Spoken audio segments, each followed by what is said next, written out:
Hello, this is Ali John Chaudhry, psychotherapist. I hope you're doing well. This is my fourth video on sibling estrangement. And today we're going to get into solutions and strategies. Now, this is the video that I like the most because we're going to be going more into the practicalities and we're going to be going towards what works. So in my previous videos, we've talked about different theories, and I wanted to ensure that there was more flow in that way. Whereas in this video, we're going to get more into the practicalities and such. So first things first, what's the number one practical strategy? Since, in the past, it's always been about highlighting your sibling and crushing and minimizing your own needs, all the more importance in being able to live your life authentically and celebrate who you are. So where do I start? Who am I? Those are all very important questions. So my first take on this with the client would be to ask yourself, what are your qualities?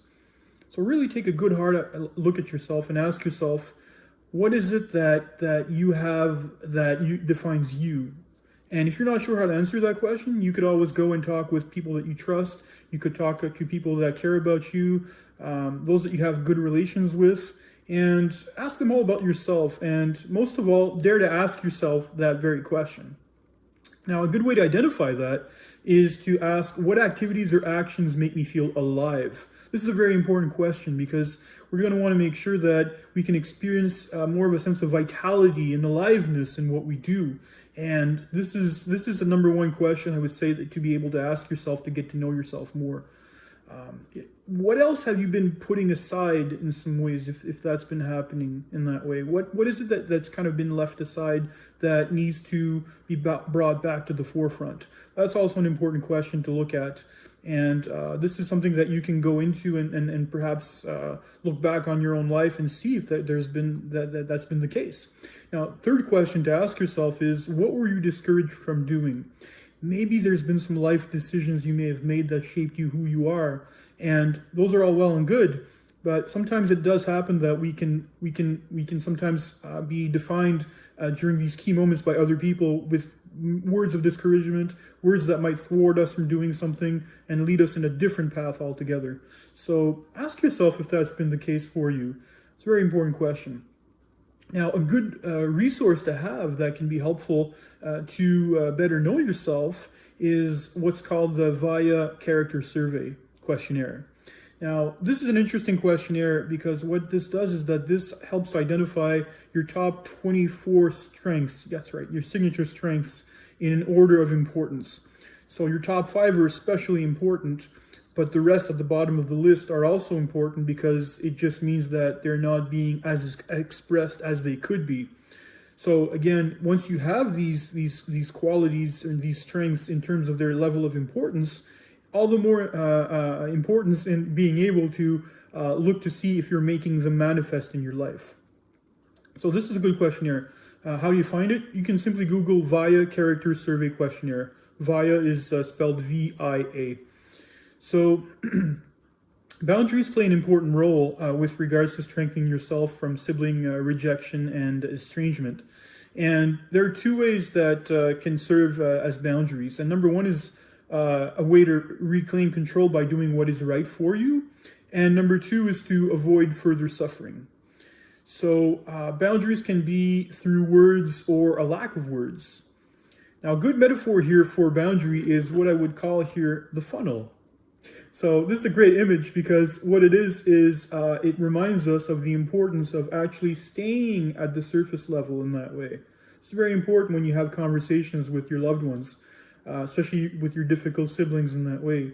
You don't want to get too deep into conversations that might bring you here, because if you're here, then chances are, this narrow part is going to get very contentious very quickly. So the important thing with regards to conversations is always to keep it more of it at a surface level. I call that a superficial relationship. Some other people have different names for it. There's also surface relationship, and somebody's mentioned limited relationship also. So whatever you choose to call it, whether it's at this surface here, and you give it different words, it's perfectly fine. But this is a way to make sure that you're protecting yourself and you're calling the shots when you're doing this, when you're over here. Because what happens when you get over here is you're going to start to feel as if the conversation gets more difficult, It's going to get more contentious and might be more emotional. And there are certain topics that will eventually break down communication with your sibling if you get to this point here. So very important to be able to recognize that. And your sibling will either naturally bring you to this place or try to bring you here, or you may actually be the one wanting to go there, hoping that somehow this time it's going to be different, which almost never is. So keeping that in mind, this is a great image to steer the conversation back to the surface in that way, so that way you're in control and you're not letting the conversation go further than what it needs to go. So again, you could talk about the weather, you could talk about the other person's interests, whatever it is. If it's general, there's less of a chance that it'll get up to here and that it'll become something else entirely. So the funnel, great image to remember. Now, other ways to instill boundaries can be through specific actions. And one of the clearest actions we can take is simply to avoid sibling or family gatherings. Now, that's obviously going to give you the result that you want because you're just not going to have contact with your sibling, which is all well and good, but you may be depriving yourself of other contacts that you would like to have. If that's the case, of course, then what you can do is you can schedule a meeting or a coffee date, for instance, with a loved one in a restaurant or a cafe or whatnot. So that's always a possibility to be able to maintain that relationship with somebody else, minus the toxic sibling. So that's always something that you can look into. Now, if people in your family are aware of your dynamic with your sibling, then chances are they'll say yes, they'll go with you. If they're not, usually you can sell it as a treat. You can usually say, oh, well, it's on me, and you can make it enticing so that way they can come and they can feel as if that's what they want to do with you. And that's a good strategy to have to maintain relationships, because when you're in a neutral area, chances are there's less of a risk of anything happening in that way. And at the same time, you're getting to choose the subject matters and topics you can talk about with your sibling. Now, ceasing to participate in reduced roles they create for you. That's another action you can take, which I think is very important. Now, that last part is easier said than done. And what I want to do is I want to give you a tool to help you with that. Now, what creates inner turmoil is the idea of knowing that you're capable of doing more. And unfortunately, the sibling's not able to give you more, because if they would do that, then they would be actually acknowledging and recognizing their part in the problem. So the importance here is to be able to lower your expectations. And I think that's really important, to be able to avoid biting the hook in those instances. Now, athletes practice visualizations before competitions. They imagine everything to the nth degree up until they get to the finish line or whatnot.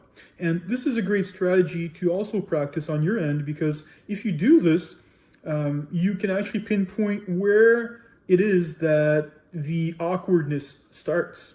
And once you identify that, then what happens is you have a choice to see whether you want to choose to be reactive with the awkwardness or if you want to be proactive. And this is important. And what I mean by being proactive here is that you do something that's good for you.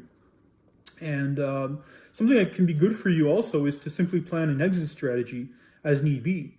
So if you're going somewhere and you have to be going to a family gathering or whatnot, or you choose to go of your own volition, planning an exit strategy is also very important, that if things go from bad to worse, you know that you can go out that door or that place or go somewhere else to make sure that you can extract yourself from that context. So I always like to think that that's an important way of working with that tool. Now, some people I've used with have also used different strategies, such as imagining an invisible shield around them. Now, this is an interesting type of approach because you're using visualization again, but some people, what they do is they imagine that they have a shield, like some sort of buffer going all around them, and it's got, in some cases, there's somebody who was mentioning to me they had spikes on it to be able to ward off other people that they didn't want to come into that space that they're trying to cultivate for themselves. I've had somebody else mention to me that she had a mirror effect, whereas where it would be that whatever negativity would come towards her, she would be able to reflect back to that person that was responsible for that. So that's also another approach that we can practice with. Now, Another technique that works well is what's called the Lighthouse Technique. And that can be used for unfinished business, as I like to call it. And unfinished business is basically that tape that kind of plays itself out in your mind. That same tape that goes over some of the context and says, oh, I should have said this. Oh, I should have done this. So that's also something that we all do. And I think at the same time, it doesn't mean that just because that tape plays itself out, that it needs to go all the way to the end. And this is the thing with the Lighthouse Technique, is that the Lighthouse Technique, simply speaking, is sending light to a situation. So by sending light to a situation, you're able to interrupt that tape and change the output for something more positive. And the way the exercise goes is, think about it as being like that Saturday morning cartoon where you had the bears actually just basically shoot out that beam of light from their heart towards the bad guys. Kind of a little bit like that, but at the same time, it does have benefits. And the way in which you do that is you can simply allow yourself to imagine yourself being that lighthouse. You imagine yourself quite simply being that lighthouse that has that beam of light that's just basically shining out. And what you're doing is you're allowing for that light to shine out towards a difficult situation. And you might pick a memory, any memory that you play out, and simply feeling as though you're sending light to it. Simply imagining that it's encapsulating that situation. And that as you send it light, you can qualify that light with a sense of peace. You can qualify that light with a sense of compassion. And as you have that free flow going on, as you feel that light going towards that memory that you have, imagining that free flow in much the same way as a river, as the current that's just going and going and going, and allowing yourself simply to feel that for a few minutes. And what you're going to find out after doing this, maybe you're already doing it right now, is that you're going to feel a lot more calm. You're going to feel as if the situation takes up less room inside of yourself. And that's the goal. The goal, of course, is to have the situation take up less room within yourself. So I invite you to practice this. This is a great exercise, and you can do it for all sorts of different situations and scenarios, but it will help to interrupt that tape. Now, I want to take a bit of time to talk about actions online also. I think it's important for us to take some action when we see that little green dot in social media, and maybe in some cases you've done like I did and said, hey, how you doing? And hoping for a response, getting no response, and then being disappointed and down on yourself. So it's really important to recognize that you can change some of these options to make that you make yourself invisible, or that your sibling simply doesn't appear in that chat list on social media. So you can play around with those options to make that doesn't happen, so you don't have to see that green dot that's just going to build up disappointment and maybe even resentment because there's just that sense of avoidance and them not wanting to talk with you, or that you don't want to talk with them either. So this is a strategy that can be helpful also online, because let's face it, we often use social media, and there's certain people we see online, there's certain people we'd rather not see online. And I also want to mention that with regards to social media, you can also work with posts. You can also limit the number, or I should say the privacy that you may have with regards to posts. So you can determine who gets to see your posts and who doesn't. So this is another option that you may want to work with in that way. And choosing specific niche of people or certain people you want to avoid having them to see your posts is also a possibility to protect yourself online. Of course, there's also the block list that you're probably already familiar with. If somebody bothers you or somebody's just being very volatile with you, then you can simply block them in that way. So that's also another option to protect yourself. And that's a great option to just instill that boundary, as we said. Now, I want to take a few minutes to talk about those that have done estrangement for their own good. Everything we've mentioned applies up till now, except that you have chosen to go full-on no contact.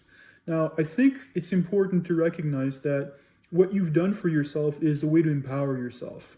But let's face it, there's days where you're going to have some weaknesses, and you may get a sense that you're getting hit by a wave. That's what I would call that. And in addiction, that's what they do. They talk about being hit by a wave like that. So there's a craving that can come up in some ways. That craving can be that type of manifestation as being nostalgic or romanticizing the idea of working it out. If that happens, then that's great. But most of the time, you recognize that that's not really a proper vision for the situation per se. So what's important here is to be able to work with some of this, and a good way to do that is to be able to recognize that you can put on paper the reasons why you've chosen to estrange yourself. Now, this is done through a rational mode, but there's also there's something else I want to add here to this, and it's that you actually allow yourself to feel the emotion and the feelings associated to those incidences. So this is very important, because what you're going to do is you're going to connect your memory to your emotional memory also. And that's going to help to awaken perhaps other things that may be going on with regards to that relationship, but just enough to remind you that you made a decision to estrange yourself, and here's why. So if that feeling is able to be evoked, and it helps for you to be able to remember the toxicity and be able to have more of an even view of your family situation, then these balanced feelings are going to help you to be able to have a sense of clarity, and they will build a sense of empowerment and re-empower you with the choice that you've made, because at the same time, you'll be able to see this as a continued victory in you being able to say no to a toxic family system. So adding that extra victory on that extra day, saying to yourself that you've been able to go beyond that and go beyond those feelings. This is an excellent exercise to do with regards to that. So I hope my fourth video on solutions and strategies for sibling estrangement was informative, given some of the practical ways that we've discussed for today to better manage your situation. This is the last in a series of 4 videos that I'm going to do on this particular area. Next up, I will be producing a video conversation on sibling estrangement with author Fern Schumer Chapman, and I hope that you'll be able to join us on this topic of discussion. I do hope that it will be an ongoing conversation that I'll be having with her. And if you, of course, like my videos, I'll ask you simply subscribe to my channel. And if you like my videos, then go ahead and click that like button. And of course, please feel free to visit my Facebook page, and that's at facebook.com/5minute-therapy. And I look forward to seeing you again in my next future endeavors. So my name again is Ali John Chaudhry, psychotherapist, and don't forget, become who you are.